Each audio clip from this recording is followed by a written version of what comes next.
the Labor Committee. Gee, many crickets. I know. It's all the power going to my head. To follow tradition of this entire session, Representative Meckland, have you had a chance to review the minutes? I have reviewed the minutes. I have them right here, and I so move the minutes. All right, thank you. Everybody who approves minutes, please say aye. Aye. Any opposed? Motion prevails and the minutes are adopted. So just for everyone that may not know, we are waiting for some paperwork to arrive, copies of the DE amendment. Travis is saying sorry. So I'm just going to take this moment to set the tone for today's meeting. I am super interested in anything anyone has to say, but we're going to be efficient about it when we ask our questions and then when we craft our responses. Let's just make sure they're to the point, efficient. Everybody gets to say what they say without having us drag on and on. I'm not specifically looking at you. You're just always looking at me. But to all, including even the bill author, we'll just make sure that we are making good use of our time.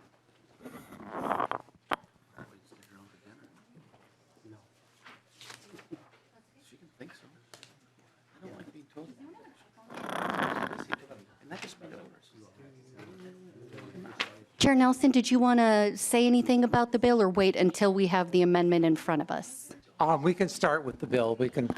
And I can start describing it, but this is House File 2755. That was originally, the original bill was the governor's bill, budget bill for the Department of Labor and Industry. And we've taken that as our vehicle bill and we're moving it forward. And I guess we don't all have the, I guess we can wait here from that. The bill contains parts of many bills we've heard during session. House File 23, House File 36, House File 2633 is introduced, House File 284, House File 1996, House File 3024, and then we have SC 286. SCS 2782A-2 was as it was modified by House File 360 or 36. So I was hoping that was the people come with the papers. But I'll move House File 2755 to have it in front of us, so technically we can discuss it. Okay, so Chair Nelson moves that the bill be in front of us, and I will move that HF 2755 be re-referred to Ways and Means. That's where it's going, yes. And I guess we have to wait here till we get, if nobody, not everyone has copies of the DE, we'll have to wait here till we get it. Thank you for your patience. Madam Chair. Representative Wolgamott. Madam Chair, is it required that we have paper copies of the business before us? I know, for example, on the Rules Committee, we don't have printouts of all the bills that we look at. Would it be possible to proceed, and would anyone object to that, or do we want the, can we view it electronically? We all have our laptops. Could we move on in that manner? Thank you. That's a great question, Representative Wolgamott. I will leave that up to Mr. Chair and Lead McDonald to see if they're amenable to that solution. Madam Chair? Lead McDonald. Representative Wolgamott, Representative Nelson, why would we need the bill in front of us to be able to discuss it, right? No, I'm personally, I think our team is fine with that proceeding, at least going through some of the provisions, Mr. Chair, Madam Chair. And then once we receive that, hopefully soon, we can pause and have an opportunity to read through it quickly. Mr. Chair? And Madam Chair, this was the same bill we heard the other day as we walked through it. I know some people saved their copy, other people did not. I have a copy here in front of me that I printed out for myself. And so I can walk through this and we can go from there. And then when we get the copy, we can pause and go from there. Great, thank you, Mr. Chair. So we have Chair Nelson's DE amendment, the A23-0104. Chair Nelson, would you like to move and explain your amendment? I'll move the A23-0104, and again, this is the delete all amendment that's going to be the bill. And again, as I was going through this, it contains parts of many different bills that we already heard today. Section 1 of the, Article 1 of the amendment is the financial part of it, the funding part of it, tells where the money's going in each year. Again, that includes a lot of the stuff that I already said, that the governor, from the governor's bill, House File 2336, 2683, or 2633, anyway. Article 2 of the bill, if you remember back when we heard Representative Hansen's agricultural and food processing worker bill, that is the engrossment there, the first engrossment of that. And again, we heard that in the committee and passed it out. And it's safety standards for food processing workers. Article 3 of the bill is the Nursing Home Workforce Standards Board, and that comes out of House File 908. I looked at the wrong place there. House File 908, that was Representative Abaji's bill. Again, we heard that and passed it out of committee. That's setting up a workforce standards board for nursing homes. The House Article 4 of the bill, of the amendment, is House File 10, which was Representative Lislegard's bill, and that's the Petroleum Workers Refinery Skilled Workers Bill. Section 5 of the Article 5 of the bill is House File, comes from the original House File 2755, and it's the combative sports portion that we had a long discussion of, Representative McDonald, with gloves and things that you talked about the other day. Then that was part of the original House File 2755 from the governor. Article 6 of the bill is House File 2755 is miscellaneous things that came out of that from the governor's bill, but it also includes House File 981 that was Representative Hicks's bill having to do with adult changing tables. House File 2164, which dealt with commercial buildings, codes, changes in codes for that. Also, and that House File 2633 also is in the bill, and that's from Representative Lislegard's bill. That deals with the poster for veterans, to explain to veterans tell veterans what their rights are and things that are available to them as veterans if they need help. House File, or Article 7 of the bill, and I see we're now passing out the amendment that the people have them. At House File Article 7 is my bill, House File 62, which is the PERB bill, the Public Employees Relation Board, funding that properly, the data pieces that needed to be done so that they can do their job that they are supposed to be doing. And that bill, again, we passed out of here, and it's passed. It's on the floor of the House right now. House File 23 is Article 8 of the bill. Again, that's Representative Wolgamott's meat and poultry processing worker safety bill, the third engrossment that we passed out of the bill out of our committee here. And House File 36, or Article 9, is House File 36, and that's Representative Greenman's warehouse distribution worker safety bill. And with that, Madam Chair, like I said, I move to adopt the A23-0104 amendment. Thank you, Mr. Chair. So now that we have it in front of us, all those in favor of adopting the A23 to get the bill in the shape the author would like, say aye. Aye. Opposed? Motion prevails. Any further comments, Chair Nelson, to the bill as amended before we get into the other amendments that have been offered? Madam Chair, members, this is, again, like I said, this is our finance bill coming out of our committee this year. We passed a policy bill earlier that's on the House floor now. This is going to Ways and Means to match up to make sure that we didn't overspend our target. And this, again, it's mostly a worker safety bill with some OSHA updates. Again, those are worker safety, some code updates that are in here. And this is our bill that will be funding Department of Labor and Industry.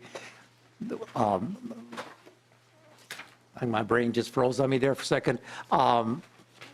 the Board of Mediation, and the other parts that we oversee in our committee. Thank you, Mr. Chair. So the First Amendment is the A1 from Representative Nelson. Would you like to move your amendment and explain? House File, the A1 amendment this is basically House File 1859 that we heard in this committee. While we already have tough wage protections, some people are still falling through the cracks, some construction workers are. And what this bill does is helps in those situations where these people, to help them recover wages that they've been promised and are owed from the work that they've provided. And it's for these workers the way to be able to collect those wages. And that's what the bill does. And there's first part of the bill, lines 1 through 7 of the bill, 1-1 to 1-7, are some adjustments to some of the financing in our bill to meet our target. Thank you, Mr. Chair. Discussion to the A1 amendment. Representative Meckland. Thank you, Madam Chair. So to the author of the bill, Chair Nelson, is this A1 amendment, does this require general contractors and other upstream contractors to inspect the payroll of wage-related information for their subcontractors and their employees, and or their subcontractors or their subcontractors, if there's multi-level? Is that what the intent of this is? Representative Nelson. That is the intent, yes, to make sure that the person that's ultimately responsible for running the job, the general contractor, make sure that their subcontractors are complying with the law. Follow-up, Representative Meckland. Absolutely, Madam Chair.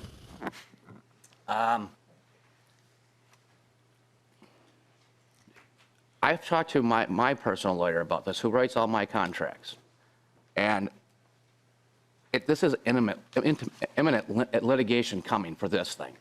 How can I have the right to go inspect theirs, nor do I even want it, to somebody else's business records? And it could be so far down the food chain. And if an individual works for Joe McDonald and he's the sub of Isaac, which I'm hired Isaac, whoever his employees made that choice. If there's a problem from some sort, that would be on him, not on me.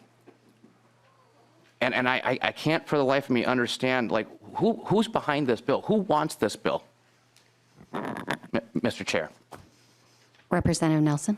Thank you, Madam Chair. This bill, again, this is a bill we heard in committee. Representative Feist carried the bill. It's House File 1859, and it's being brought forth by the members of the construction industry workers that were cheated out of their wages. And this is to bring forth, again, to fill up holes that we already have in our wage theft laws that are currently on the books.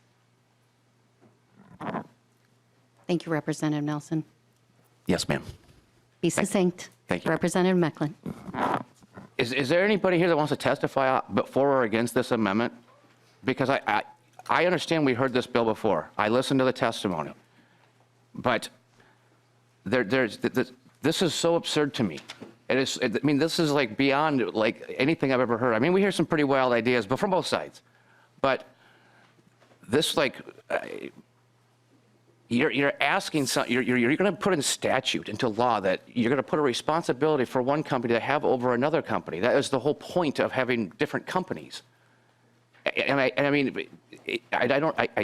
guess I would like to know, is there anybody that would like to testify for or against this thing? Representative Meckland and committee members, while I appreciate the sentiment, we will not be opening up testimony on anything today. We've heard the bills. We've received the testimony. That's not an option today. Madam Chair. Representative Schultz. Thank you, Madam Chair. Throughout our conversation today, are we going to be hearing from the commissioner or the department staff on these provisions today? Thank you for the question. If there are questions for the commissioner, yes. That is not the same thing as testimony. I would like to finish, Madam Chair. Representative Meckland. Thank you. As I stated before when we heard this bill, if I paid subcontractor 1 and he paid subcontractor 2 who did not pay their employee, that means I have to pay that employee again. And under the current language of the wage theft, you are then by stealing my wage. because you're making me pay something twice when I wasn't the one who did something that harmed the person on the end. So this is a horrible, horrible amendment, in my opinion. Thank you, Madam Chair. Representative Myers. Thank you, Ms. Chair, sorry. Chair Nelson, a question I have for you is, this bill, as you've presented it, changed since it was presented in committee? Representative Nelson. Madam Chair, I do not believe so. I believe this is the language that came out of House File 1859. Follow up, Representative Myers. Yep, thank you, Chair. I know Representative Feist had been talking to a lot of the stakeholders, which I appreciate that, and I know there was some good feedback, and I heard that as well. When it was presented earlier, I was truly hoping that there was going to be some additional changes, because I think we can see that there's going to be some unintended consequences. We had talked about potentially a subcontractors fund, like there is for the general contractors fund. We had talked about those situations where general contractors have to pay a certain amount of money up front to get subcontractors to show up to the job site, because the construction industry has, seen a lot of pressure in the past couple of years.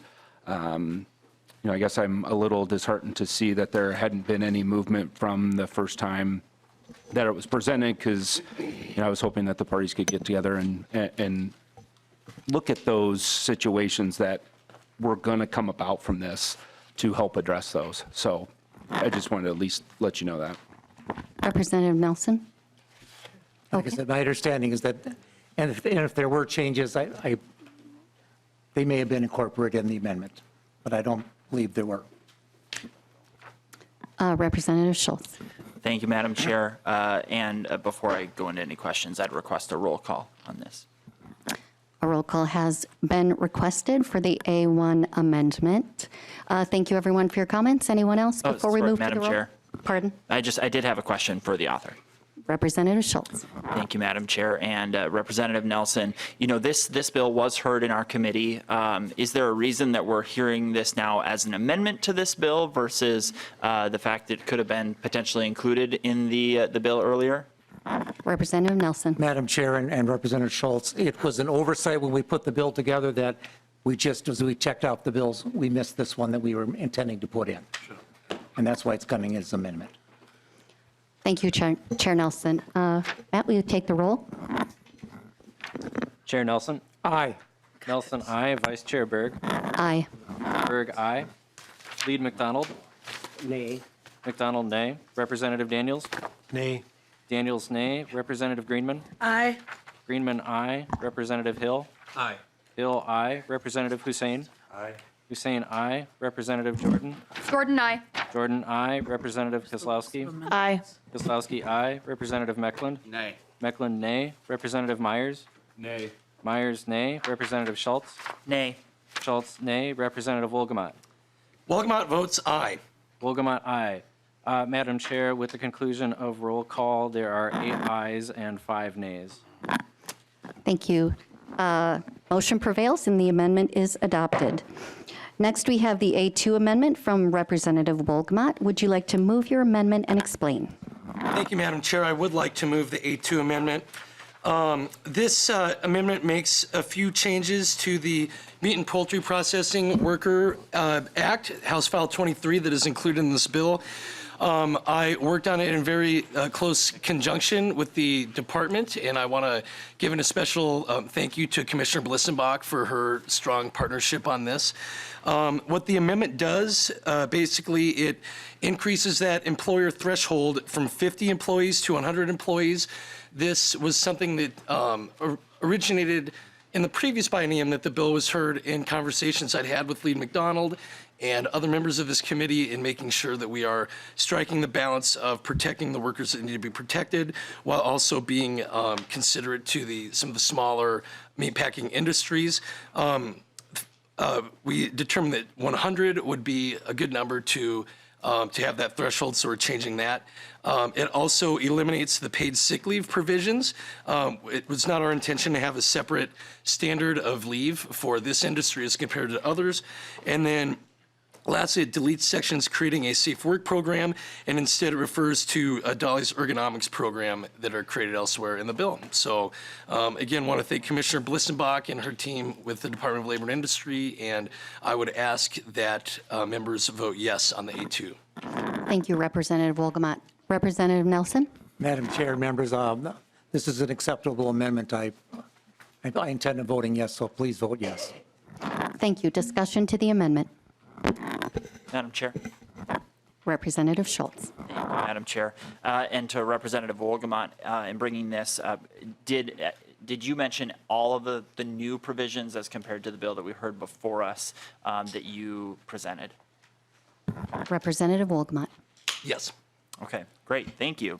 I find it fascinating. Representative Schultz. Thank you, Madam Chair, appreciate that.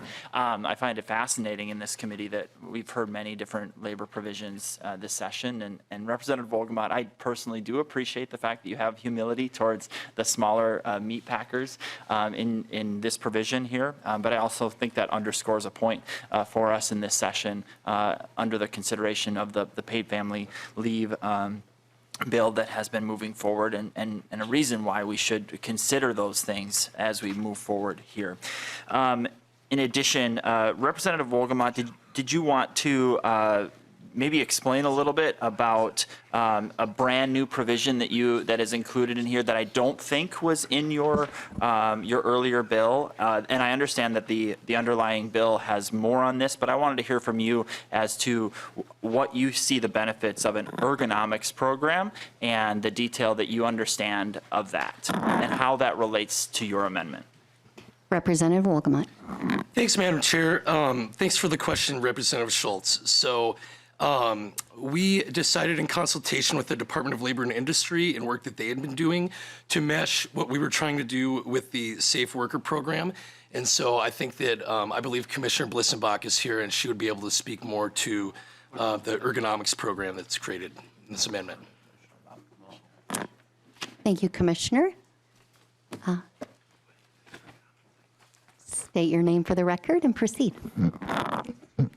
Thank you, Madam Chair, members of the committee. My name is Nicole Blissenbach, and I'm the Commissioner at the Minnesota Department of Labor and Industry. And I believe the question has to do with the reference to the ergonomics program. So the ergonomics program was included in the governor's budget bill that was heard. What this amendment is doing is really taking the overlap between the ergonomics program that the Department of Labor and Industry is proposing as part of the governor's budget bill and the meat processing worker protection bill, taking the overlap and deleting it from the House File 23 version so that it's not in two different areas and is squarely within the OSHA ergonomics program that's being developed through the bill. Representative Schultz. Thank you, Madam Chair, Representative Wolgamott, and to the Commissioner. You mentioned that it was in the governor's budget bill. Unless I missed something, we did not hear any testimony as to an ergonomics program during this session in this committee. And frankly, and I'll just use Representative Wolgamott's bill as a good example. The food workers union that was in here potentially could have provided some testimony had they been a part of it. So I guess maybe first for the Commissioner on this particular topic, who was at the table to decide that an ergonomics program was a good idea for us? And I'll just start with that. Thank you. Before you answer, Commissioner, I just want to say that the agency did present this bill a week ago on Thursday, and they did include an explanation of this in that testimony. Commissioner Blissenbach. Thank you, Madam Chair and Representative. So that is correct. We did present this as part of our budget overview. I believe that was last week.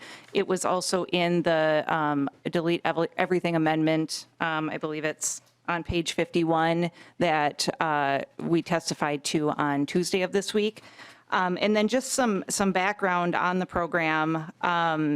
So we have been monitoring numbers related to ergonomics injuries in the identified industries in this proposal for quite a long time. And much of this language was really taken from some of the recommendations from a task force that was actually convened about, I think, 10 years ago or more on ergonomics injuries and the severe pervasiveness that we're seeing in some industries related to ergonomics hazards. Representative Schultz? Yeah, thank you, Madam Chair and Commissioner. This is a big topic, and workplace safety is a big topic, and the work that you do in your agency, I have great respect for. My concern here is we need to, especially when we're citing something from a decade ago, we need to have updated information. We need to have stakeholders at the table. And so my concern is we haven't taken testimony on this from the public, from any stakeholders that would be involved, and especially in including the workers on this particular topic. So I wanted to see, have there been any, have there been workers who have brought this forward to the agency, let's just say in the last year? Commissioner. Thank you, Madam Chair and Representative. Yes, we have been hearing, and as you've seen in bills that have come before this committee, ergonomics has been a big issue. We've heard it from warehouse workers. We've heard it from meat processing workers. We've heard it from the healthcare industry, which partially drove the reason for the Safe Patient Handling Act that was passed some number of years ago. And what we've seen from what we've been able to see in the numbers, especially after the Safe Patient Handling Act was enacted, is a change in the number of injuries we're seeing. It's improved because we've given the focus to ergonomics. We've provided the resources. Much of this program, it revolves around the department developing resources, giving guidance, bringing the expertise to the table so employers can learn from that expertise, can put into place programs that identify these hazards in the workplace, and then help to address them before the injuries ever occur. Using the data related to the injuries that are happening to improve those programs over time. That's really the goal of any program that we put together in OSHA, but this is one that, to be honest, is long overdue. And we've put a lot of thought into this. We've taken feedback. Happy to consider more feedback, obviously, but it's a program that's been long overdue. Representative Schultz? Thank you, Madam Chair. And Commissioner, could you answer for us what testimony or feedback have you taken from job creators and from employers as to an ergonomics program? And a secondary question to that would just be, are there employers and job creators who currently have an ergonomics program that they are using in our state? Commissioner? Yes, thank you, Madam Chair and Representative.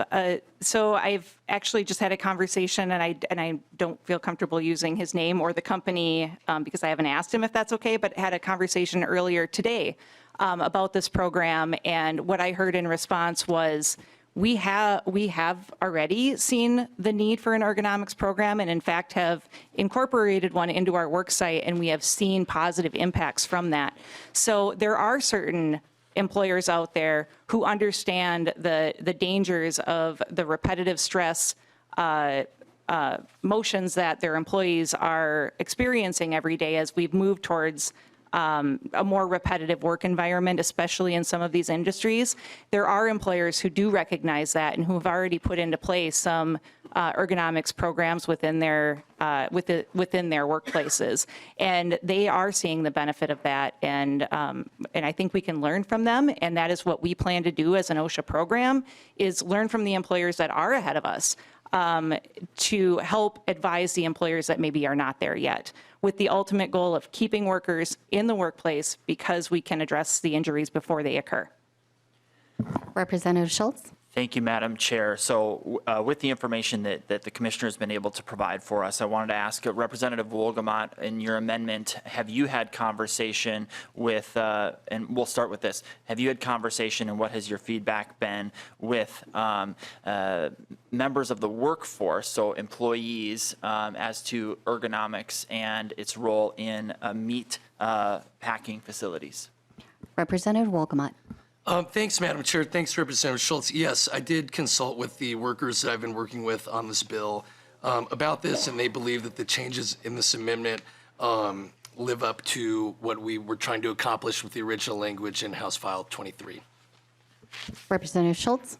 Thank you, Madam Chair, and Representative Wolgamott. So the secondary question to that is, have you, in the discussions about your bill, and recognizing you have been talking to the stakeholders, because now you recognize that now 100 employees should be the standard for which we're implementing the rest of your bill and your amendment here.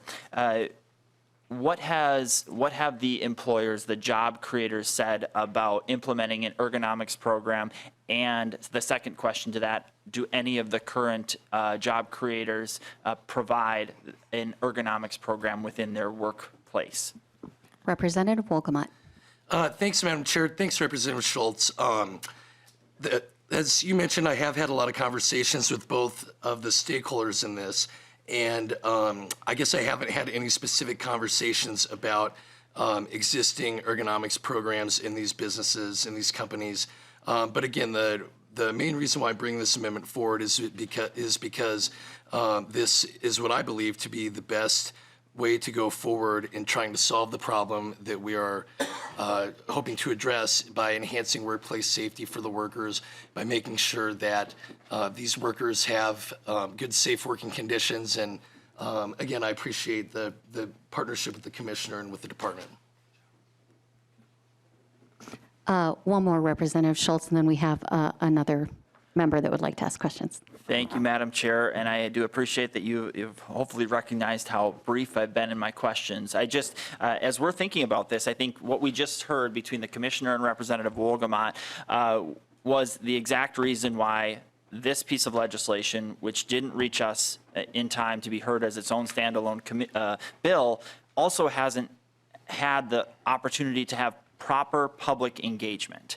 And whether it's through the department, a separate board, commission of sorts, these sorts of things happen all the time at the legislature that help feed our conversation. And Representative Wolgamott has worked with certainly the stakeholders involved in his piece of this amendment.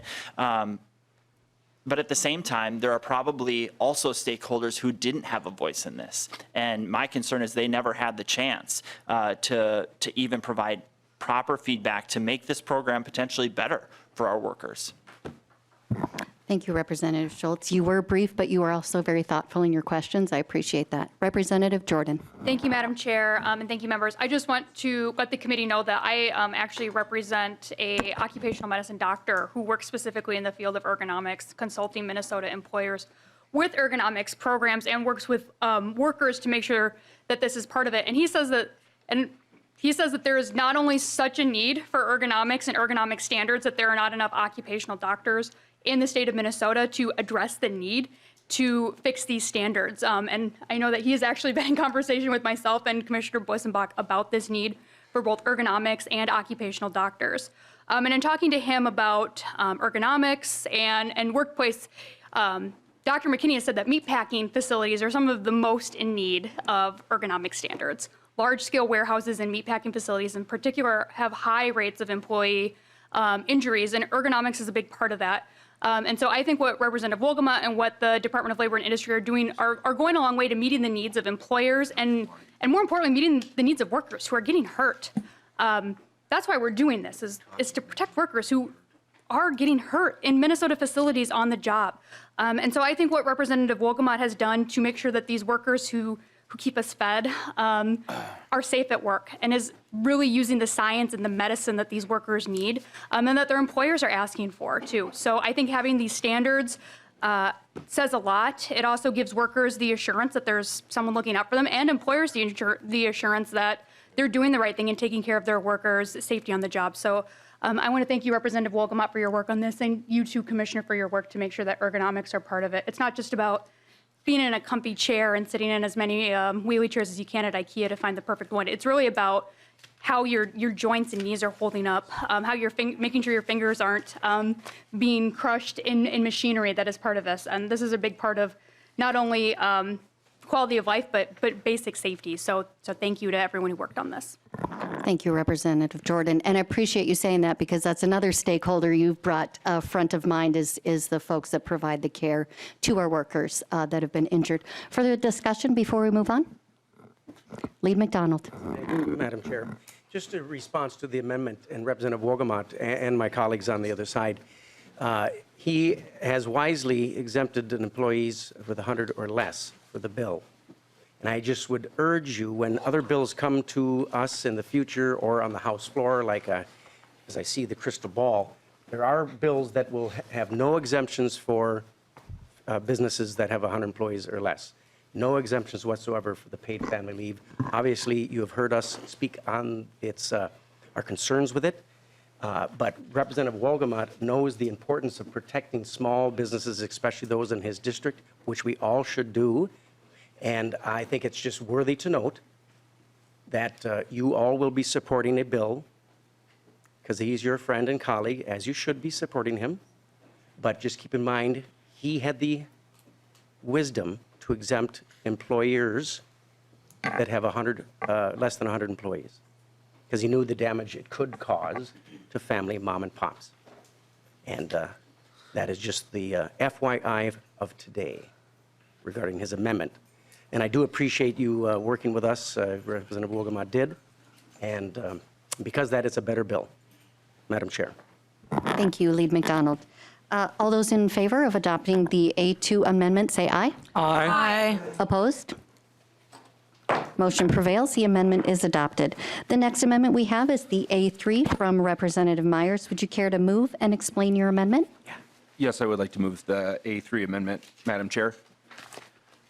So the reason I brought this amendment is that I believe that the legislature should continue to be part of the decision-making from time to time as we review some of these dollar amounts specifically. So this is removing that section, page 50, section 16.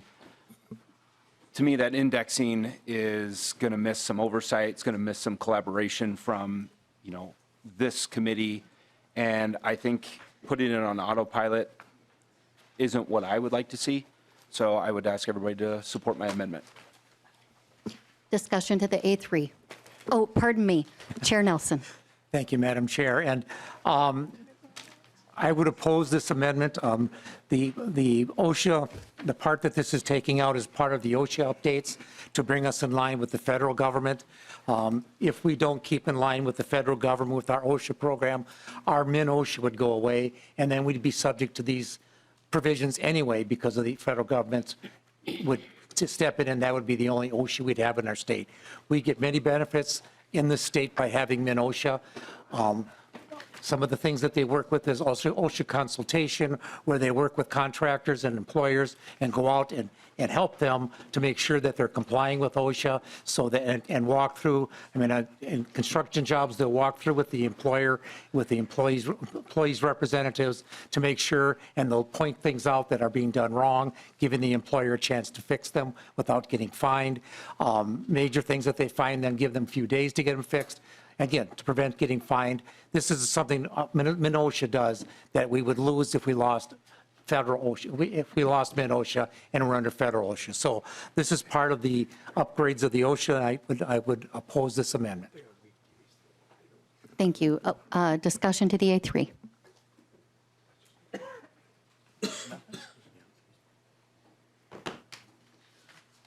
All right, super brief.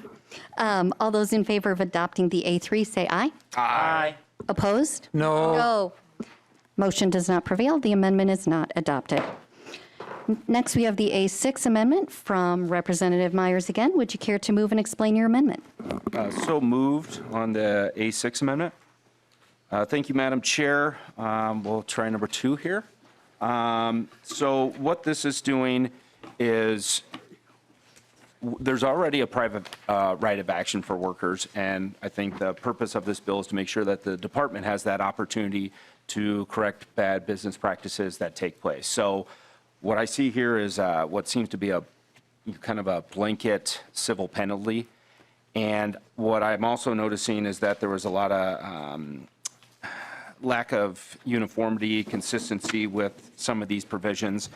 And it leads me to believe that there's probably some additional study that we can do for the future on this. I also think that this is going to increase those litigation costs by putting it in there. Again, we already have these rights for employers, and so we're trying to enforce. Not every single one of these is going to have a private civil right of action, but this would allow that. So I'm hoping that you guys would be willing to accept this amendment to remove those provisions. Chair Nelson. Madam Chair and members, and Representative Myers, again, like you said, this removes across the board in the bill the right to civil action by individual employees. This protects workers that don't have a union that can go after their employer if something goes. If they're mistreated or harmed in any way on the job. This allows workers to be able to, through civil action, be able to correct those things and get the wages they're due, get the other things that they're due. And so I would oppose this amendment. Discussion to the A6. Representative Myers. Thank you, Madam Chair. Chair Nelson, you know, there are private right of actions for a lot of things already for workers, and I think this is just giving a blanket to everything from something very small that probably doesn't need to have that, and for those things that workers need to be protected for, there are that right action. So I would ask members to support this amendment. Any further discussion? All those in favor of adopting the A6, say aye. Aye. Opposed? No. Motion does not prevail. The amendment is not adopted.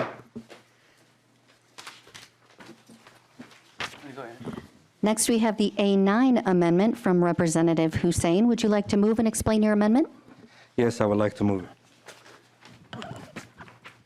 Go ahead. Thank you, Madam Chair and committee members. Thank you for the opportunity to talk about A9 amendment. This amendment speaks to the bill that we heard about a week ago, House File 2969, which is Transportation Network Company Drivers Protection and Established. As we know, Minnesota is one of the strongest labor union in our state and the law, which protect for workers and expect. But the gig economic world, which I can describe as wild, wild west, we're not taking care for our community and the people that we need. We did have a lot of bills that came through here in our committees that we, as a labor, took care of it. But it looks like what I have seen is justice needs to happen. Workers need to be stand, because all they complain about, deactivations, wage better benefit, safe work condition for Uber and Lyft. It looks like they're not getting enough paid. Many of them that you can see in my community here today are fighting for justice. They want to make sure that they get from Uber and Lyft the minimum wage that they deserve. We're living in the state of Minnesota where we take care of one another. These individuals that you see is a poor community. They don't make a lot of money, but Uber and Lyft are making a lot of money out of those individuals. And this amendment, this bill has shaped a lot since the last time we brought up here. The insurance is not included. All they're asking is three things. Deactivations, make sure they have access to, because sometimes when someone drive with them, whether they discriminated or they don't like the person, they could just they can hit one button and say, and that Uber and Lyft will deactivate without consulting with the driver, without listening from the driver's side, it will take months and days to reactivate for these individuals. And they demanding for those work because they want to be flexible, because they want to take care of their family, because they see this is a great opportunity. But they're not getting paid. They have a car that they take care of the car. They take care of the insurance. They take care of the gas. All they're using the app is just to connect the drivers and the individuals that you see. Before Uber and Lyft came, many of those individuals used to be taxi drivers. They own companies. They used to operate hundreds and hundreds employees and drivers. But Uber and Lyft came in and took it, all of them. There was a 75% when they used to come, the first time they used to pay them a lot of money. But Uber and Lyft, they get greedier and decrease the individuals. What are they getting? 17% of the 100% what they take. And as you can see, a lot of my members and my community has hurt while they were driving, killed while they're driving, and no one attention, no one give them opportunity, no compensations at all. On top of that, they are loyal, they like their work, they are hardworking individuals, and they're not asking for a handout, but they're asking for help, and they want to keep their job.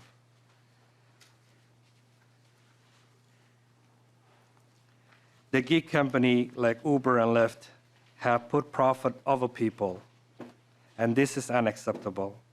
It is time to rightfully recognize the gig workers and pay them the life wage and the benefit they deserve. And I'm asking all my colleagues, for us, let's work on this together issue that we need to address, the issue that came, and I would love to see as a bipartisan for us to work together, because we heard about Amazon issue and we addressed. We heard about the meat that we are discussing right now, we addressed. This is the same thing. And 90% of those people are black and brown who are drivers and doing a great job. Same as the window cleaners. We need to take care of those individuals that need and the help that they need. And we need to hold accountability for Uber and Lyft.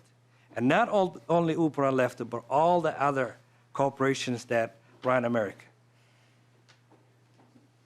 This is a good bill, no matter what you heard from, some people might say it's been expensive to do so, but I don't think so. I totally disagree, and I'm from this bill will make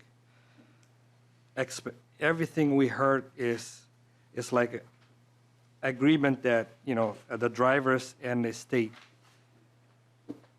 What they asking is, it happened 17 states came together, Uber, with the drivers, and I came up with agreement. This bill is not a different than the bill that passed in Seattle, Washington. This bill is not different than the bill that passed in New York and Jersey, Minnesota. We need to take care of those workers. And at this moment, I would love to withdraw my amendment and consult with the author of this bill, and collectively, as member of legislature, we need to hear for those peoples. We need to listen to them, and we need to address this issue that they bring in forward. And I thank you.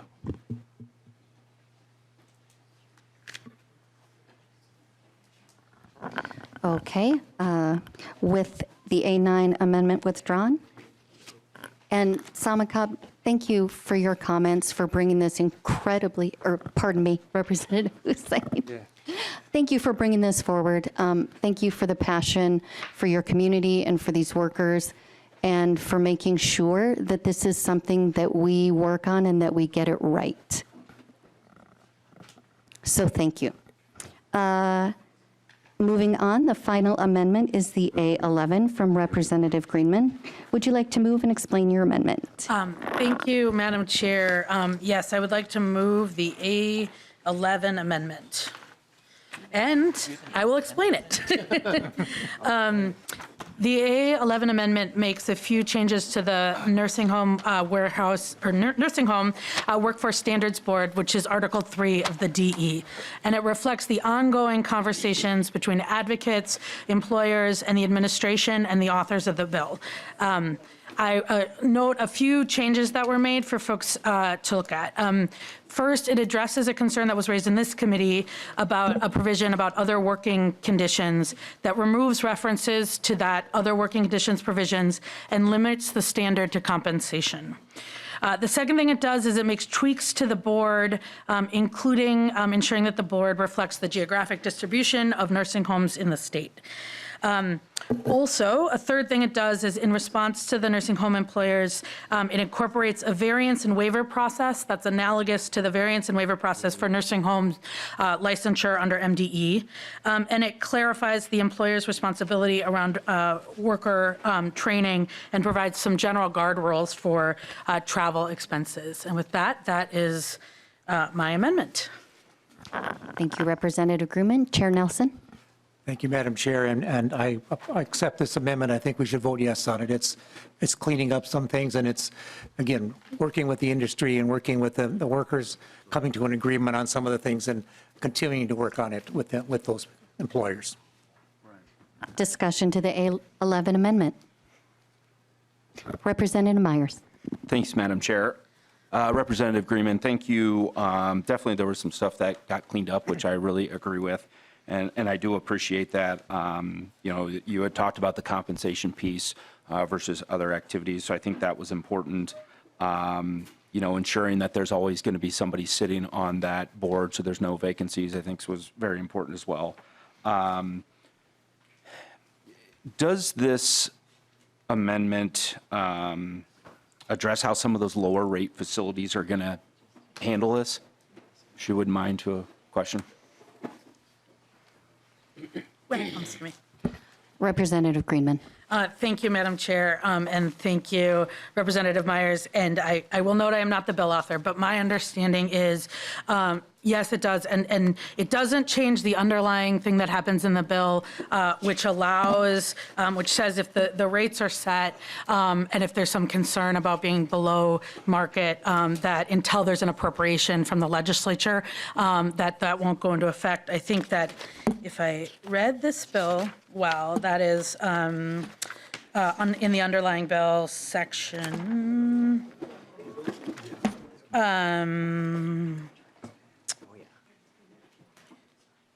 I will find it.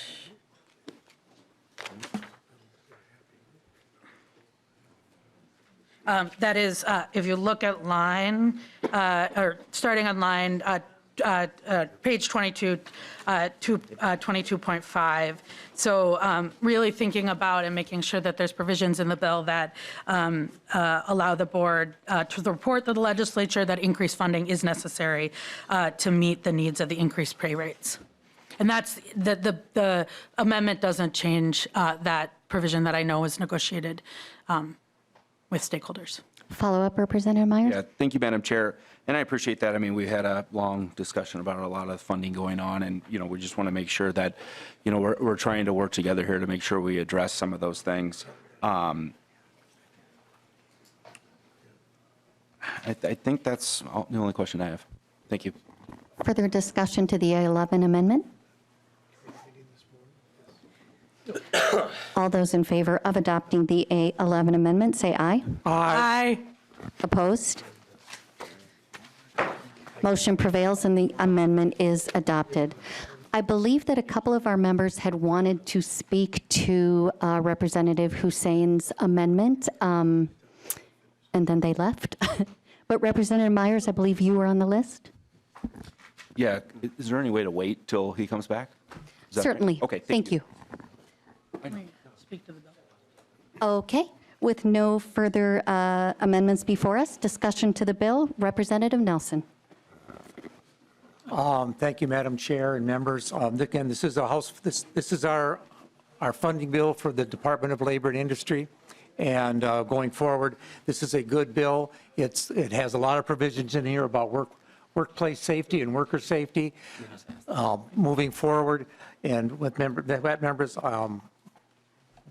we'll try to find Representative Hussein if we can get those questions in. We're okay. Representative Jordan. Thank you, Madam Chair. And thank you, Chair Nelson, for putting this bill together. The thing I love the most about this bill, and there's a lot of really great provisions in it, is at the center of is that this bill recognizes that at the center of all labor and industry in Minnesota is our workers. This bill is a historic investment in the people who work for Minnesota. This makes sure that people have a right to not have their wages stolen. We know that that's inherently true, but your bill does something about that. We know that it's true that workers have the right to be safe on the job, and your bill does something about that to make it happen. We know that the workers who are working on construction sites, in meatpacking plants, in nursing homes, do some of the toughest, hardest, and sometimes most dangerous jobs in our state. And your bill makes sure that our statute recognizes that and keeps them safe and keeps them compensated.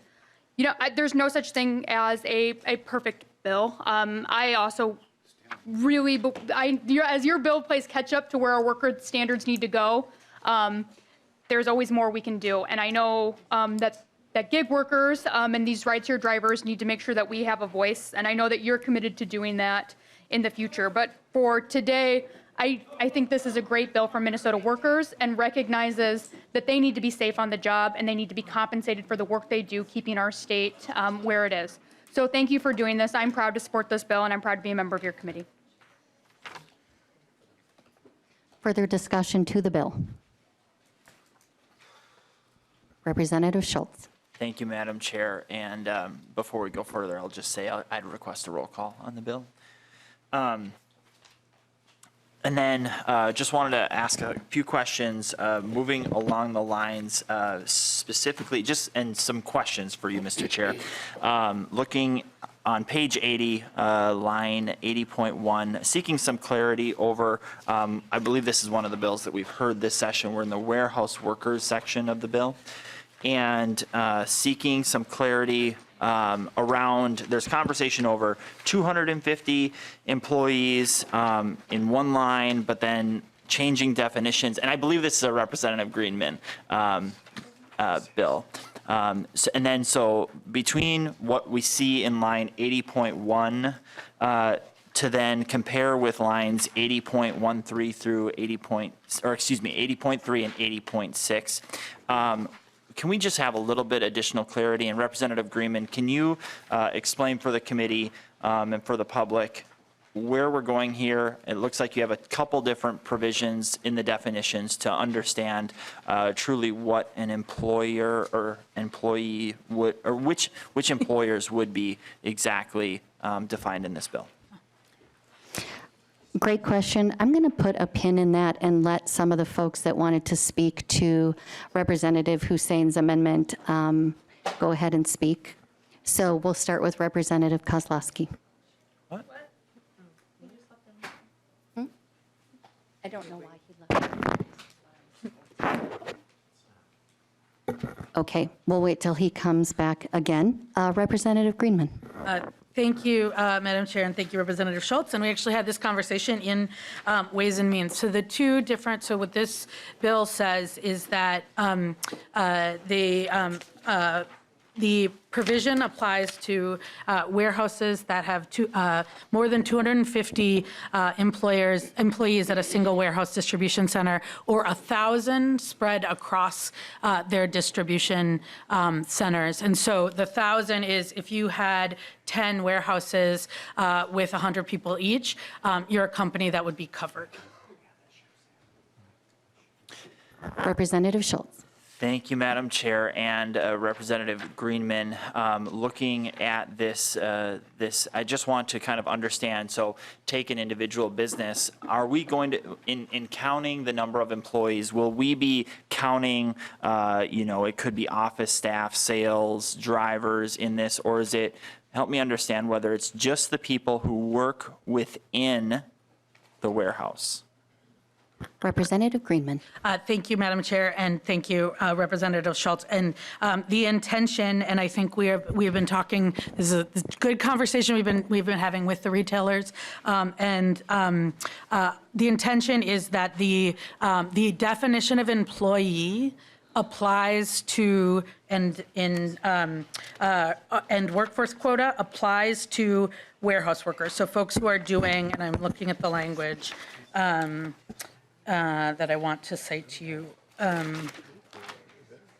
because I think we added it by amendment, applies to folks who are actually doing the work in the warehouse. The 250 or 1,000 applies to all employees in that warehouse. So the actual requirement of the quota, right? We know that folks who are there's a lot going on. Folks who are doing administration, folks who are just driving, they're doing a different type of work. This quota standard wouldn't apply to them, but for the purposes of determining if it's a large warehouse, I think if you look at the fiscal note from this bill, from the standalone bill, it's about 36 warehouses are covered under this standard, or maybe 72. I would have to look at it. But what we're talking about is the total number of employees in the building. Representative Schultz. Thank you, Madam Chair and Representative Greenman. I think that you understand the importance of getting this right, making sure that we're getting the definitions right, because we want to make sure that we have warehouses in our state and that we're competitive. I know you understand that. And so, there are some suggestions as to how you could, improve this, potentially adding warehouse in line 80.1 after the word more could potentially help us there. And so just seeking to get more clarity on that as we move forward, so that we're not, there aren't any additional unintended consequences that could impact, especially smaller, maybe more regional businesses that make their home here in Minnesota or in the upper Midwest. Representative Greenman. Thank you, Madam Chair, and thank you, Representative Schultz. And I will definitely look at that with you when we can look at the language. There's time between now and the floor, and I believe that this bill will probably be maybe a standalone. So looking forward to that conversation outside of the hustle bustle, but I would definitely look at the language with you. Representative Schultz. Thank you, Madam Chair. Appreciate that, Representative Greenman. And that's all the questions that I have at this moment. Thank you. Members, at this time, we are going to recess. Comments, Chair Nelson. We'll come back after the recess. 10 minutes? 10 minutes. Madam Chair? Yeah. Lee McDonald. Just curious as to the issue as to why we're recessing for 10 minutes? We'll find that out after the recess. The committee stands in recess.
Industry, Finance, and Policy Committee back to order. Chair Nelson.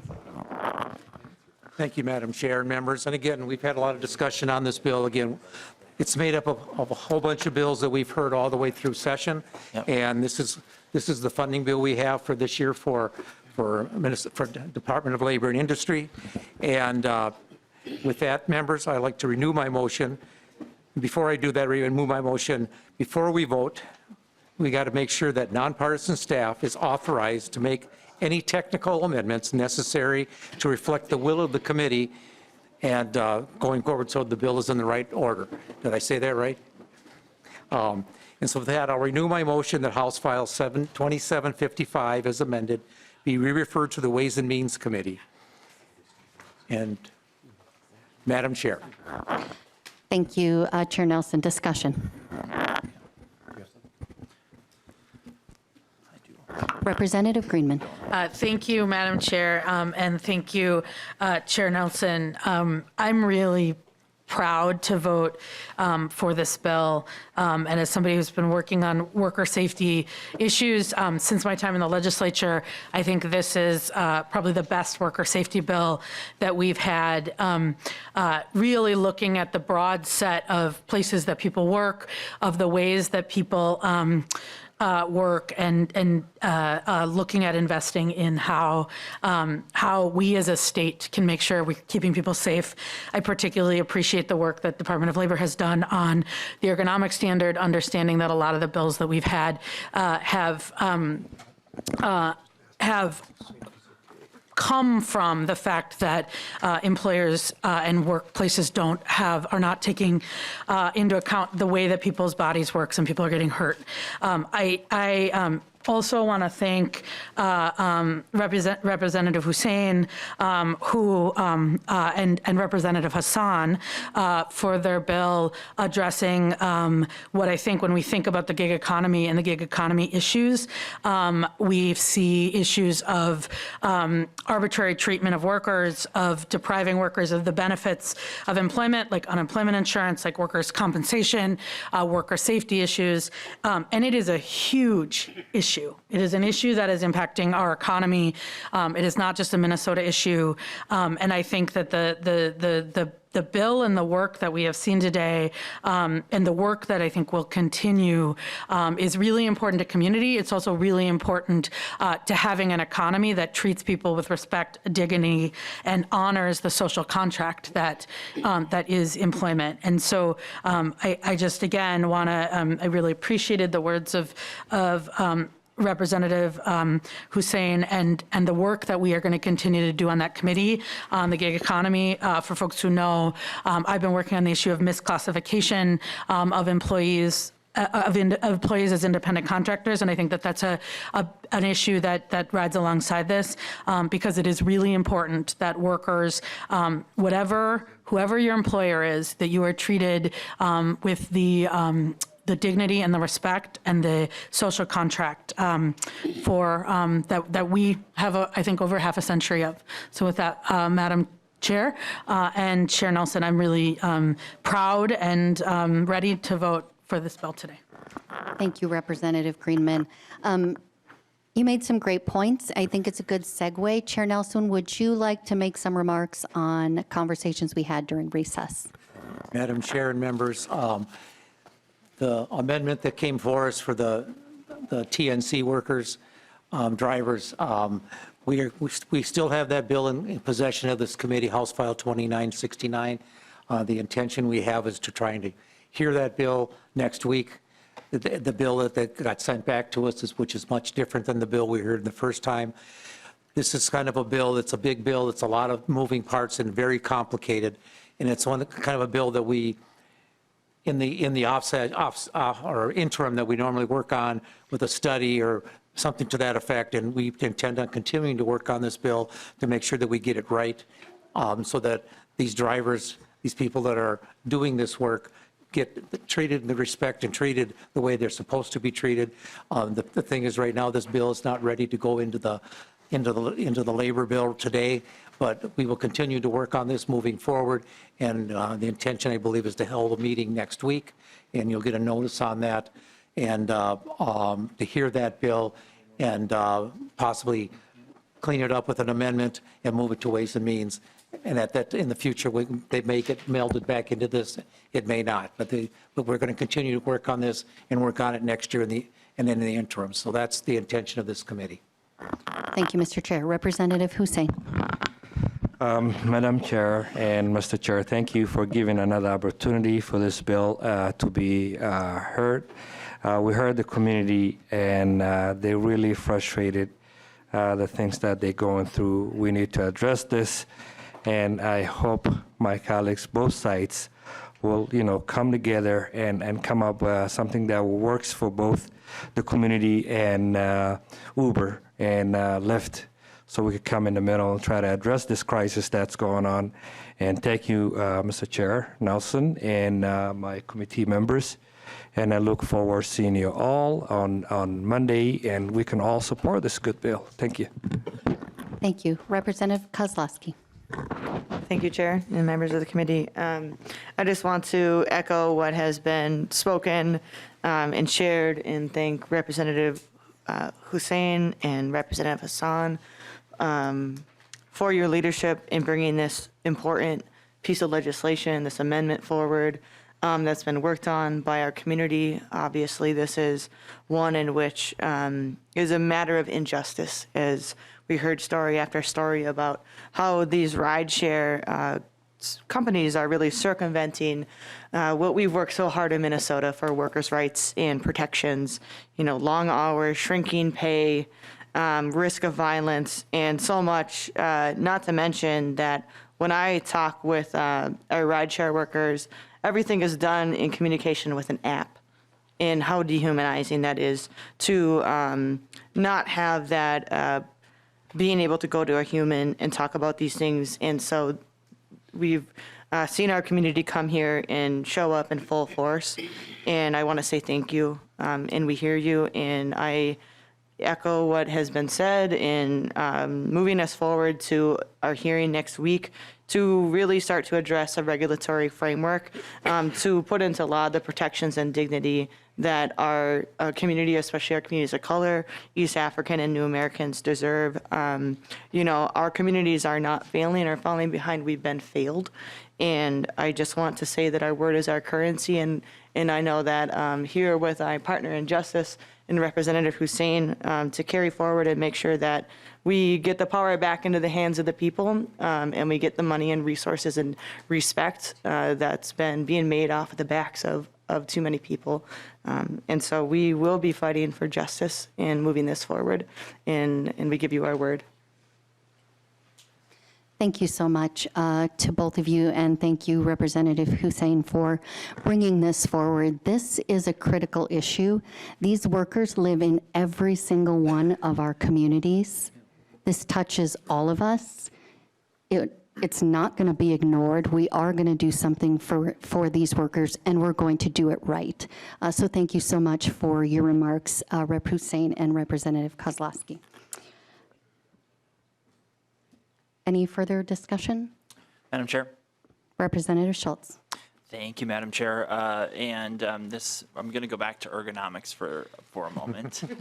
And we were talking about meat processing facilities, but it's not just meat processing facilities. And so I may need the commissioner's help in kind of drawing out some understanding as to why we have the ergonomics section written as we do. And maybe the commissioner, I believe I read, so let me just start by my first question, Madam Chair, for the commissioner is it true, based upon what I'm reading here, that the ergonomic standards in this bill would only apply to businesses or entities, the three or four laid out here, that are over 100 employees? Commissioner. Madam Chair, Representative, that is true for meatpacking and for warehouse. It is not true for the healthcare industries that are covered. That includes all under that definition. Representative Schultz. Wow. I hope the members of the committee heard that. We are instituting with this bill legislation and language that has huge ramifications to our entire, well, not entire, but several different very key and important entities. You can call them industries if you want, but when you think about a healthcare facility under the definitions of this bill, we're on page 51, if you're still following along with us, it also includes nursing homes. And we're having a really hard time getting people, and this is saying that any facility. So I guess my next question for the commissioner is, where did the standards and the definitions and the language that you have here under ergonomics, where did that originate?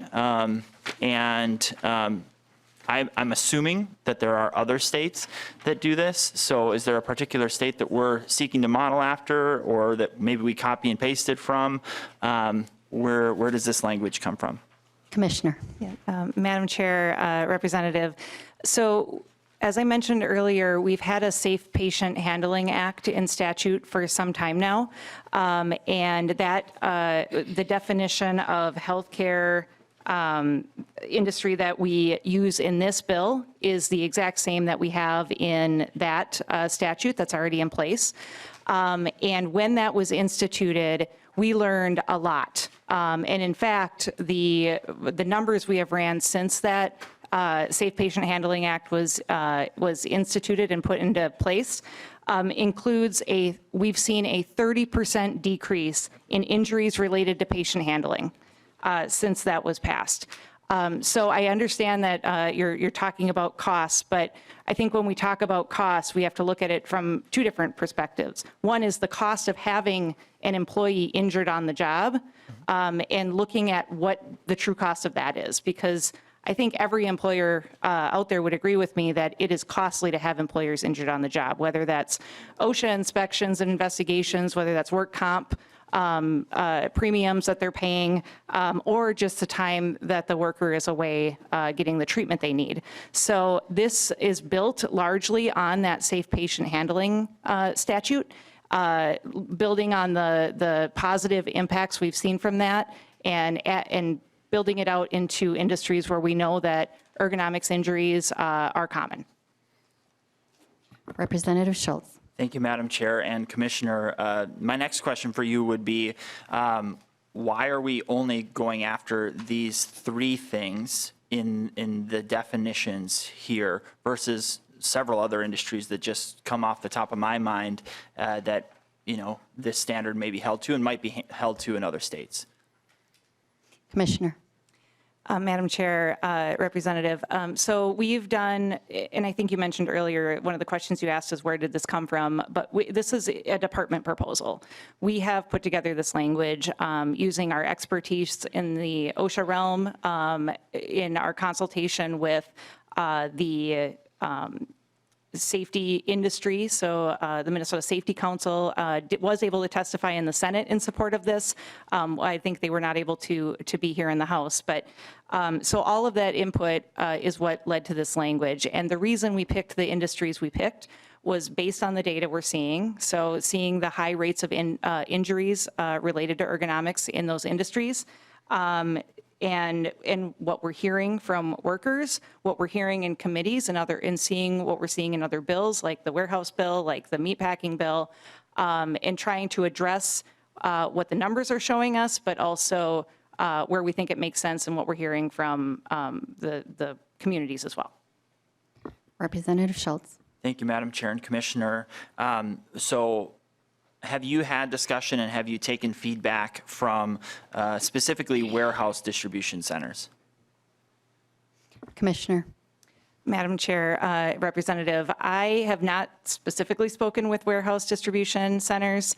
I'm not sure if my team has, but when the task force that I mentioned earlier was brought in, we had experts from all sorts of the medical field, from workers, from ergonomists. Lots of people gave input into what the task force considered, as well as what we've seen with the Safe Patient Handling Act. Representative Schultz. Thank you, Madam Chair. And Commissioner, my first question based upon that, is there a readout or a report that you have from that task force that could help inform this committee and the public as to the proposals and how we got to this point? Commissioner? Madam Chair, Representative, I believe I can provide that. Representative Schultz. Thank you, Madam Chair and Commissioner. So then, thinking about the entirety of this underlying bill and the ergonomics section, my question for the body and both to the Commissioner and Representative Greenman is why should we have two different standards over ergonomic standards that apply differently to employees, to the definitions of a warehouse versus the warehouse distribution center that is defined here? Commissioner? Madam Chair, Representative, so the bills do different things. The warehouse, and I can let Representative Greenman talk about her bill, but the ergonomics is really focused on an ergonomics program. It's not talking about quotas. It's not talking about many of the other things that we see in that bill. It's specifically focused on an ergonomics program. That's the reason why we had the amendment to amend the meat processing to make sure that all of the overlap there was no overlap, because it's true, we don't want to have two different ways to enforce kind of the same thing and get to the same point we're looking at. But there isn't that overlap with the warehouse worker bill. Thank you. Representative Greenman. Thank you, Madam Chair, and thank you, Commissioner Litzenbach, because I think you started with where I would go, which is the warehouse worker safety bill does not have an ergonomic standard. It is just about quotas, because when I was at the Amazon warehouse, and I took a tour, and I've been talking to folks. I got to meet a lot of the folks who run the facility in Shakopee. What is clear is that the issue of speed and how much and how people are tracked and how people are the information they have over it is part of what's hurting people. And so these standards actually work really well together. In the same way, when we heard testimony from the Teamsters, they have an ergonomics built into a lot of their contracts for UPS, for Cisco.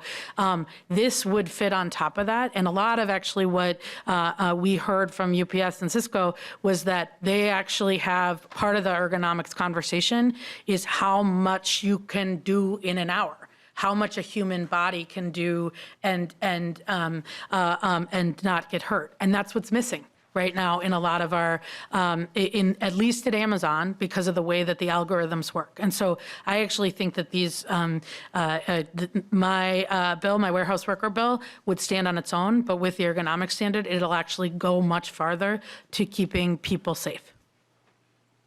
Thank you. And just an FYI, I'm hearing the commissioner give answers she gave before the recess when you were asking questions. So if you've got new questions, that would be great. Representative Schultz. Thank you, Madam Chair. I believe each question that I've asked as it relates to ergonomics has been different today, so I appreciate your attention to my questions. To the Commissioner then, how did the department arrive at 100 employees for warehouse and meatpacking sites? Commissioner. Madam Chair, Representative, so that's always where to apply standards is always a consideration OSHA has to take in. And oftentimes the conversation is what level of employees puts an employer at a place where they have the resources to implement something well. And to make sure that when they're doing that, it's done well, and we see the desired impact, which is to prevent injuries from workers. So that's taken into consideration. The other piece is we know that we do actually see high rates of injuries with smaller employers. And when we want to get to that point and have an opportunity to teach and learn from what larger employers are able to put into place, that we do have those lessons. So we are focusing on the employers that we know have the resources and ability to put these programs into place, that we can develop the resources within the department to help them do that. And as you probably saw as part of the ergonomics proposal, we're also proposing a significant amount of safety grants, which are grants that go directly to employers to help cover the costs of purchases, equipment, training that goes directly into their ergonomics program. So being able to do that, to learn from those and then apply those learnings across the board to make every workplace safer, that's how we came up with that number. Representative Schultz. Thank you, Madam Chair and Commissioner. I guess the underlying question here, or one underlying question, is how do we know this when we haven't investigated many of the biggest grievances that this committee has heard this session? I'm thinking about Amazon right now, but how do we know when we've heard, I believe it was from you, that hasn't taken place in some of our warehouses? Commissioner. Madam Chair, Representative, I'm not sure if I completely understand the question. Sorry. Representative Schultz. Thank you, Madam Chair. And Commissioner, we heard a testimony that many instances of safety concerns haven't been properly investigated by the department. And so we're hearing, we haven't talked to the job creators, the employers in this. Like, what are we basing this off of if we haven't even investigated the concerns that have been brought forward? Commissioner.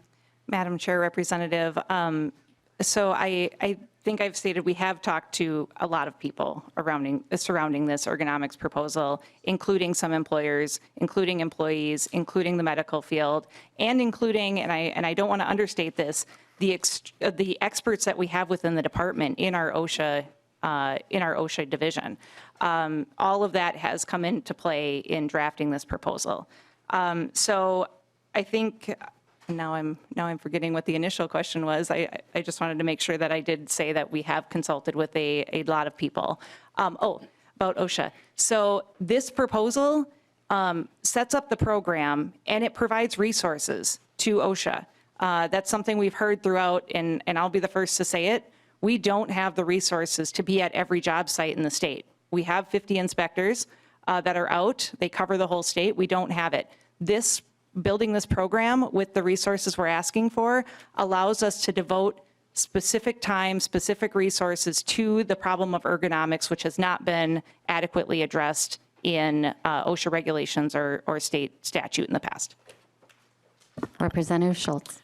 Thank you, Madam Chair. And I am getting towards the bottom of my questions here, but an underlying question to the point that you just made, Commissioner, that especially this side of the aisle, but I think the committee as a whole has very large interest in, is in this omnibus bill that we're going to put forward.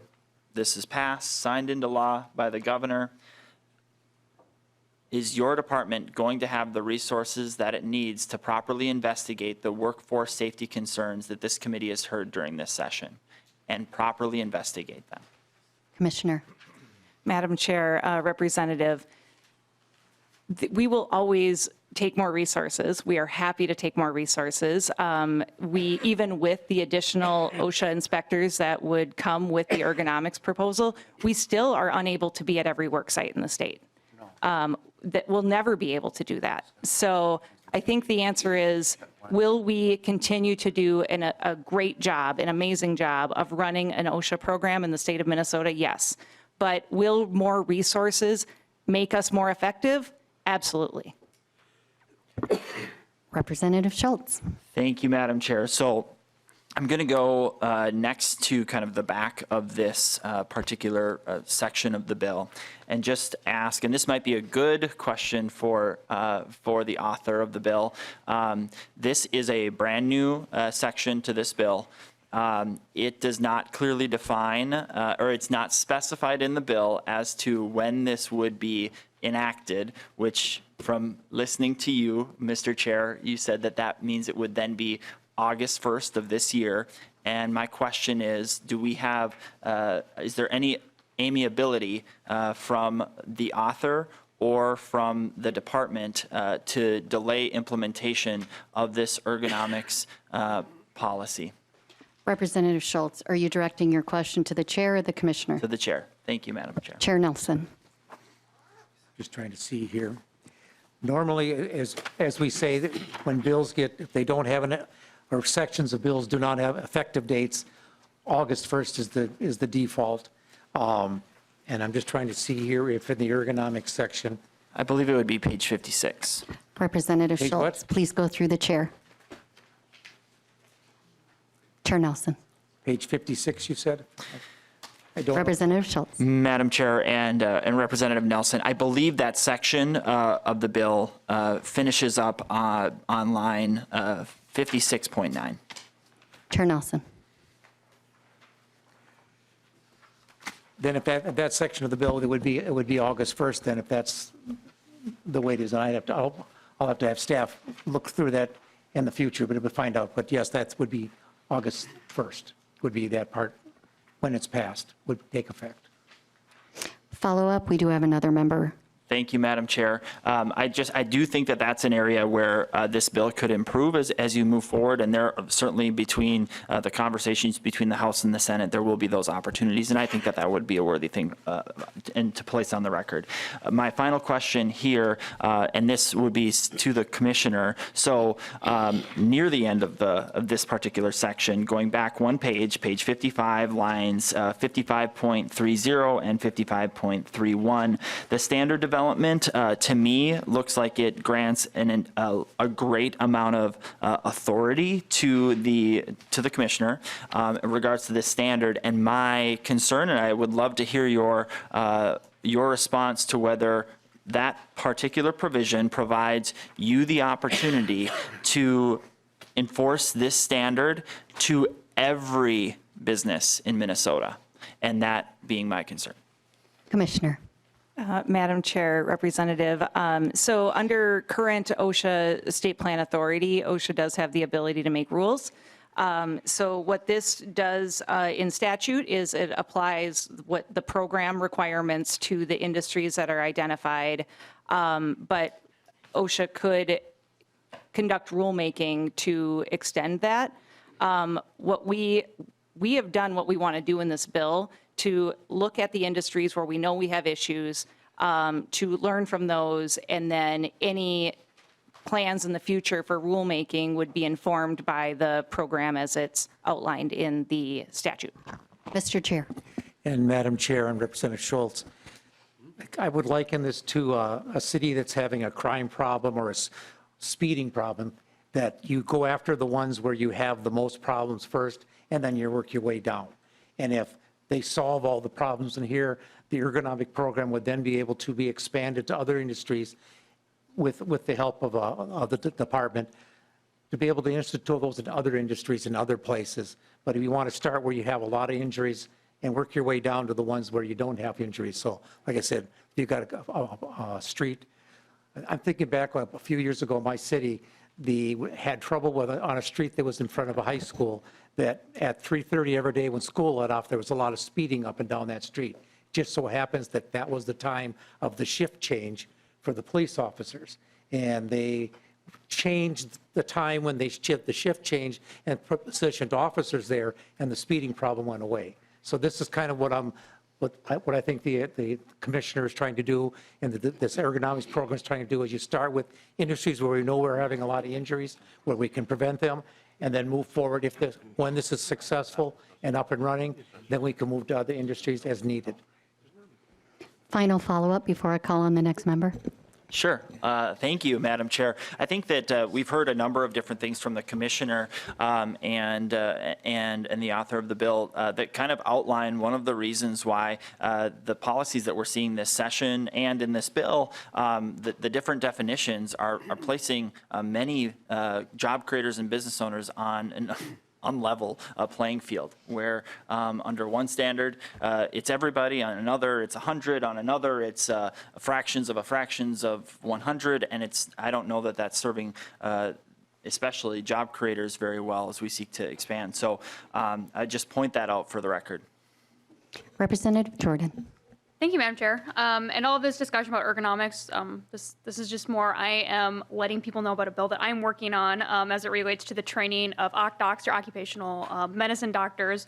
As I said earlier during the ergonomics discussion, we do have a shortage of occupational physicians in this state and in this country.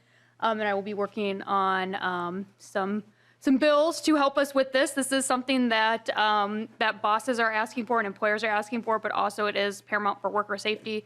It occurs to me that as we think about how we can expand the study of workplace safety and ergonomics, we need doctors who will be doing that. So Representative Schultz, Chair Nelson, Commissioner's already been very helpful in working on this and putting this together, but I will be bringing a bill together for that occupational medicine field and welcome feedback on that. And so I'm just throwing that out there to anyone who's interested. Thank you. I'll just say I've been a flight attendant for 20 years. My rotator cuff will never be the same. My wrists, my elbows, never going to be the same throwing bag after bag after bag up in an overhead bin that is much taller than I am. And over the years, that policies have changed around that. Originally, I had to put up anybody's bag that I was asked to. So big strapping guy like you, Representative Schultz, if you dropped your bag in front of me and it weighs more than I do, it's my job to put that bag up for you. But over the course of time, the last 20 years, there were a lot of safety studies done by the airlines. And as a result of that, unless you're elderly, a pregnant woman, or in some other way disabled or unable to be in charge of your own bag, then I will put that up for you. And we have all sorts of recommendations that we get from the airline. This is how you lift. This is how you restock your cart. The point is, we see what happens to workers, and over the course of time, as we get new information, as we get new experts that tell us things, we change those policies to make it safer for our workers. A little late for me, but I'm probably going to live. So I think this whole discussion around the ergonomics is to say that we are seeing what's happening to our workers. We are innovating around how we care for our workers. And in the end, for both employees and employers, job providers, we're going to see not only bodies that are continuing to work and work well in the workforce, but also the costs that you're worried about aren't going to be an issue because your employees are able to do the job. They're not leaving the workforce. You're not having to replace them constantly, turnover, training, all those things that cost money. So I appreciate this provision in the bill. I appreciate the department for coming to us with this. And Chair Nelson, any final remarks? Madam Chair, Representative Schultz. just for the record, we do have other questions here, so that we're not heading directly to a vote. But I'll just mention, to your point, I think you just outlined the questions before the body, and Representative Jordan works very diligently on legislation year-round, and that means that we can be putting an idea forward that is comprehensive, so that we do not know from the answers provided today how we arrived at healthcare facilities, warehouse distribution centers, and meatpacking sites, and why that doesn't include airline attendants. So this deserves a broader conversation, which is ultimately where we were trying to get at today. This is brand new language. Ergonomics on itself could have been given its own hearing, and yet that could have taken any form. And it sounds like Representative Jordan may have been the author of said bill, and it could have been a great conversation for us in its own hearing with public testimony, I will add, because this section of the bill took none of that. And business owners are going to deal with the implications of this on August 1st of this year. And there are many, based upon the definitions in this bill, so many who are impacted by this. Tens of thousands of workers in this state impacted by this. And we do, as a committee, as a body, we do care about worker safety. But let's have a comprehensive approach. I think that is the bare minimum that we can ask, that we have a comprehensive approach to look at these things so that everybody has a voice at the table. So this has been a good discussion, and I do appreciate the commissioner and the author of the bill for indulging us in this conversation today. Any further discussion? Lead McDonald. Madam Chair, yeah, I have a list of a series of questions. No, I'm just teasing. Just in closing, I think to wrap this up on our end here that have been involved in the committee, and just to go quickly, briefly through some things, Representative Nelson, that we have some concerns with. For example, the nursing home workforce standard. We already have a group that has been working very hard on that issue, and instead of providing funding, as you saw on the House floor today, very passionate about any dollars going to nursing homes, should go to keep them open and not creating yet another workforce committee standards that will only be another duplicative movement here in the legislature. We tend to do this, folks, on my friends on this side. We duplicate so many different policies and procedures and committees, and this is one of them, and yet no dollars going towards nursing homes. The petroleum skilled workers, certainly the industries is one of the top leading industries in the nation, including our state, for workforce safety. This bill is really favors the unions, and it takes good contractors who have had 100 years of experience and kicks them out of their job. They, in your bill, if it should pass, Representative Nelson, this is why we spoke against it, they would have to leave their jobs, they'd have to go through training, another training facility, and then be rehired after taking hundreds of years of trained expertise contractors. But because they're not with a union, they will lose their job. So we have grave concerns about that, and I think all should have. The general contractors policy is very unfair. Representative Mecklin tried to make that point. You saw he's passionate about. He's a contractor. He works and builds things. So do you, Representative Nelson. So I'm surprised you actually kept that in your bill and exempt the unions. Representative Mecklin made those points very eloquently, I think, that a contractor, subcontractor would have to pay the subcontractor if he didn't pay his workers, and oftentimes they've already been paid. I think it's a very unfair precedent for our contractors and for the whole industry completely. So we can't support that. There are some good provisions in your bill. It's not all, we're not all negative on it and Debbie Downer. There's some good provisions, such as, Representative Daniel's bill. We really like that one a lot, of course. We thank you for putting it in there. And the veterans benefits, I think, is a very good service for that. The labor education advancement grant programs are very good. Your apprenticeship programs, your hard hats to helmets, very good. Oh, what is it? And then the hard hat. Helmets to hard hat. Thank you, Representative Jordan. So we do have some good provisions in your bill. I don't think we're going to be able to support it for some of those reasons I stated. The adult changing tables in every single floor, I think, is kind of overstepping its boundaries as far as the necessity of that and the cost to businesses. I think that other states, such as Michigan, I think, did adopt it. It was important to them, but it was a one floor per building. So every floor is going to be very expensive and frankly, probably not needed. The meat and poultry processing, Representative Wogometz, we certainly, I've spoken on that, his provisions there. Ronald Reagan said, I was listening to a quote today, sometimes our phones listen to us. Did you know that? Uh-oh. Yeah, they listen to us, and they pop up on Instagram or whatever you're watching, and they show you a site that you've been talking about. So, but Ronald Reagan said something interesting, and I wrote it down, and I try to memorize it, and I think it's evident of what could happen to a government that over-regulates and thinks they have to solve every single problem. Now, Representative Hussein has your bill has some good merit, and we welcome that discussion, because some of the things that you brought up are very important. We know that, I know that as a rider, occasionally when I use Uber or Lyft or whatever. The community here was here. I liked what Representative Kozlowski said. She said, give power back to the people. That's very powerful. That's what our founding fathers wanted to do. That's why we still live in this country. And I think that's very poignant, Representative Kozlowski. Good Polish name. I got to pronounce it very carefully. It's exactly what we need to do. And I welcome that discussion because there are some legitimate concerns that you brought up.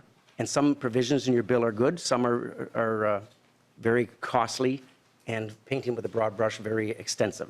And I welcome some of those causes. And I hope that you're sincere in asking us to help draft some of that. But Ronald Reagan said this. He says, someone very profoundly once said, if fascism ever comes to America, it'll come in the form of liberalism.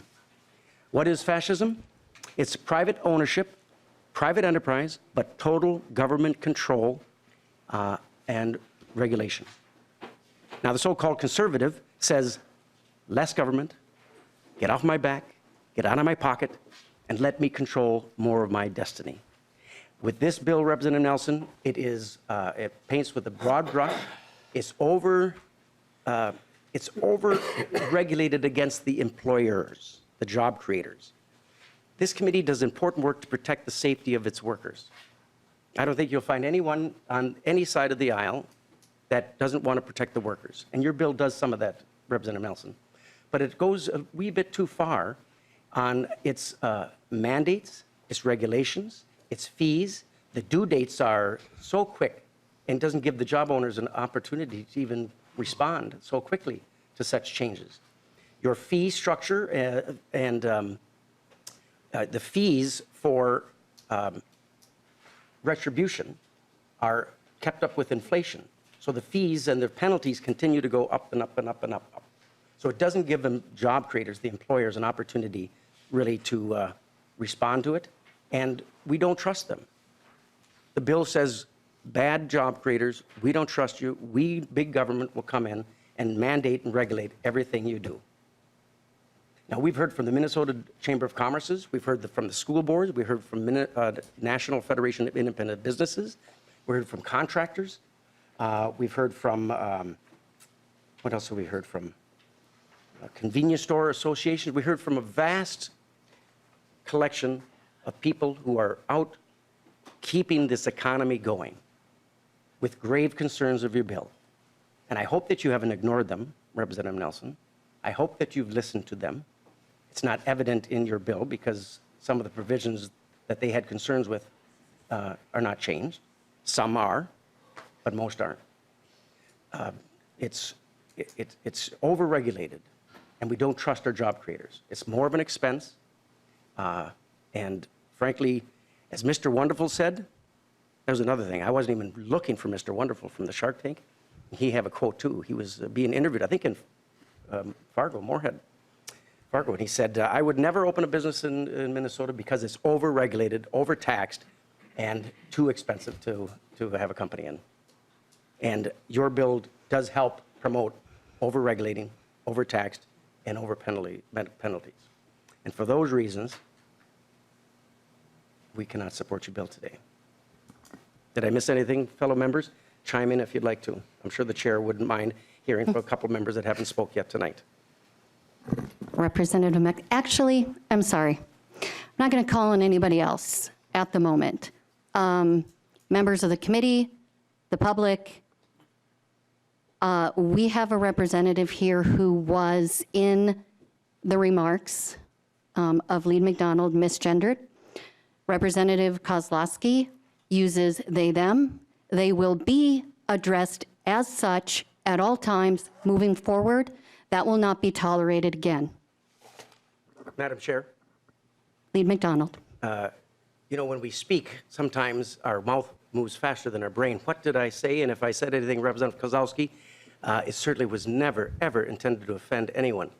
I've been here for 13 years, and I do my best not to offend people. Matter of fact, Representative, who is it? One of the representatives that's no longer here said, McDonald, you're going to get along pretty well here. She said this 13 years ago. As you respect people and you're a statesman, you're diplomatic, you're not snarky and mean, and I think you'll do fine here. I thought that was a compliment as a freshman. So whatever I said, please remind me, and I'll be happy to apologize. That was for the committee public in the room and watching at large. We all need to do better. Well, excuse me, Madam Chair, what did I say that's so offensive? I would I don't encourage, make that mistake again. I hear you, I appreciate that, Lead McDonald. I would encourage you to take that offline with Representative Kozlowski or ask me offline. Madam Chair, then you shouldn't have brought it up online then, if you're not going to Yes, bring it back online. Representative Mecklin.